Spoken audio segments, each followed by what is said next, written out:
আল্লাহ তাআলা যা করে অবশ্যই ভালোর জন্য করে। খালি একটা বার চিন্তা করে দেখেন, এই নির্বাচন যদি ১২ই ফেব্রুয়ারি না হইয়া ১৪ই ফেব্রুয়ারি হইতো, তাহলে দেশটার অবস্থা কি হইতো একবার চিন্তা করেন।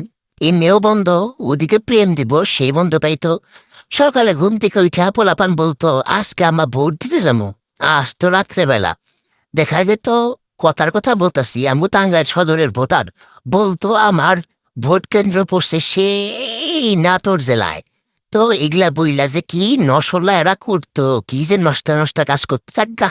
এনা বললে বলবো যে শ্রাবণ ভাই প্রেম দেখতে পারে না, বয়স হইছে কিরকম জানি, রোমান্টিক না, মুখের মতো রসকস নাই, চামারের মতো আচরণ করে। এমনিতেই নানান বদনাম আমার এই সমস্ত বিষয়ে, যে চামারের মতো আচরণ, ভালোবাসা টালোবাসা বুঝি না, এইসব অনেক বদনাম। থাকা, যা খুশি তাই করুক, গাইলা বললে খারাপ হয়ে যাবো।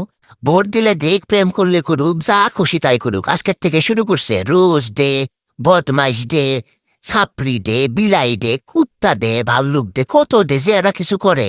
প্রেম দিবস করুক গেছে ভাই, যা খুশি তাই। আসলে বয়স হয়ে গেছে, ৭০-এর কাছাকাছি বয়স। এগুলা আর এখন আর ভালো লাগে না, তার বয়স নাই দেখে আসলে এমনি করি।